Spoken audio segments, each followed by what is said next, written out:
So hello everyone. আজকে আমরা দেখবো যে গুগল অ্যাডস অ্যাক্সেস কিভাবে শেয়ার করতে হয়। So Google ads access share করার জন্য আপনাকে মাস্ট বি একটা গুগল অ্যাডস অ্যাকাউন্ট লাগবে, দেন আপনি শেয়ার করতে পারবেন।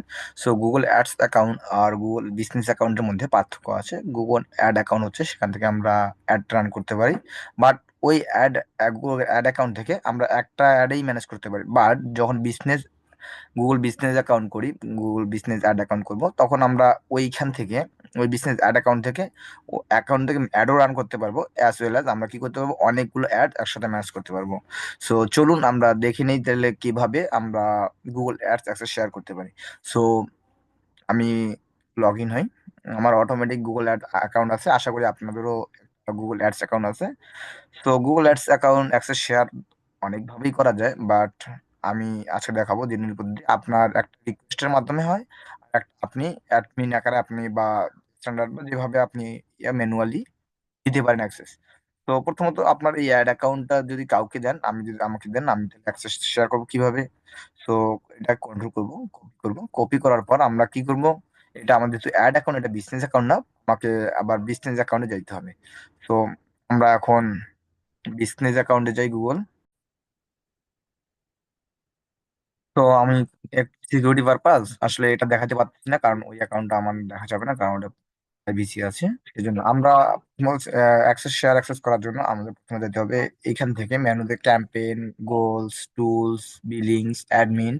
সো এখান থেকে আমাদের প্রথমে যেতে হবে অ্যাডমিন। ক্যাম্পেইন থেকে আমরা ক্যাম্পেইন ম্যানেজ করি, গোল থেকে আমরা কনভার্সন ট্র্যাকিং দেখি যে আসলে কি কি আমাদের হইলো কিনা, কি কতজন অ্যাড টু কার্ট করলো। গোল থেকে আমরা সেটা দেখতে পারি। টুলস থেকে আমরা অনেকগুলো সেটিং করতে পারি, আমরা কিওয়ার্ড রিসার্চ করতে পারি। তো এগুলো আমাদের বিষয় না, বিলিং থেকে বিলিং ইনফরমেশন অবশ্যই থাকবে। এবং আমরা দেখবো যে আমাদের কাজ হচ্ছে অ্যাডমিন। সো আমরা অ্যাডমিনে যাব। সো অ্যাডমিনে ক্লিক করার পর এখানে দেখবেন অ্যাক্সেস অ্যান্ড সিকিউরিটি নামে একটা অপশন আছে। সো অ্যাক্সেস অ্যান্ড সিকিউরিটি এখানে ক্লিক করবো।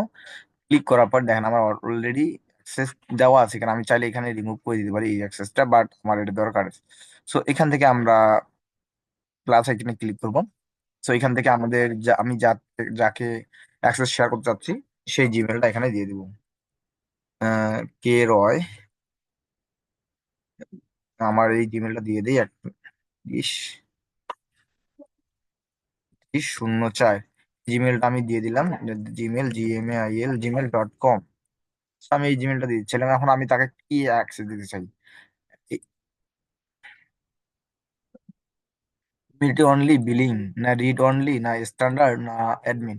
সো স্ট্যান্ডার্ড আর অ্যাডমিনের মধ্যে পার্থক্য হচ্ছে স্ট্যান্ডার্ড অ্যাক্সেস যাদেরকে আপনি দিবেন সে আপনি সবকিছুই করতে পারেন, বাট কোনো ইউজারকে সে কোনো এডিট করতে পারবে, ম্যানেজ করতে পারবে না, এবং কোনো প্রোডাক্ট লিঙ্ক করতে পারবে না, বাট সবকিছুই সে করতে পারবে। আর অ্যাডমিন সবকিছুই পারবে, আপনি চাইলে রিমুভ করে দিতে পারবে। আর রিড অনলি শুধু আপনি দেখতে পারবেন, আপনি ডাটা রিয়েলাইজ করতে পারবেন না, অ্যানালাইজ না, অ্যানালাইজ মানে আপনি কি হচ্ছে কি না সেগুলো দেখতে পারবেন। এবং বিলিং থেকে আপনি শুধু আপনি বিলিং ইনফরমেশন দেখতে পারবেন। আর ইমেল অনলি, এখান থেকে আপনি দেখতে পাচ্ছেন আপনি কোন অ্যাক্সেসটা যাচ্ছে। সো এটা একটু দেখে নেবেন কোন কোন অ্যাক্সেস। সো আমাদের কাজের জন্য স্ট্যান্ডার্ড অ্যাক্সেসই যথেষ্ট, অ্যাডমিন অ্যাক্সেস দরকার হয় না। যদি কোনো কারণে আপনার দরকার হয় সেটা নিতে পারেন, বাট আমি প্রেফার করি সবসময় অ্যাডমিন স্ট্যান্ডার্ড অ্যাক্সেস নিতে গুগলে। সো এখান থেকে আমি এখন সেন্ড করলে ওই মেইলে একটা যাবে, ইমেলে একটা মেল যাবে। সো আমি এখানে পাচ্ছি না, এখানে অথেন্টিকেশন আছে 6 9। এখানে আমাকে 6 9টা দিতে হবে। তো এখানে যখন চাচ্ছে,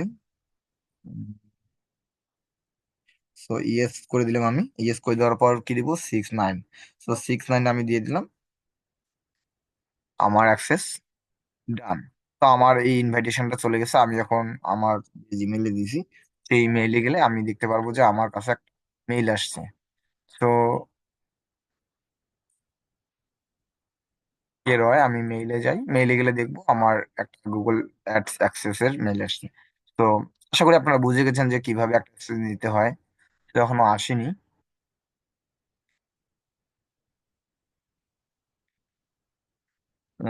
এখন অল মেইলে গিয়ে চেক করি, দেখি আসছে কিনা।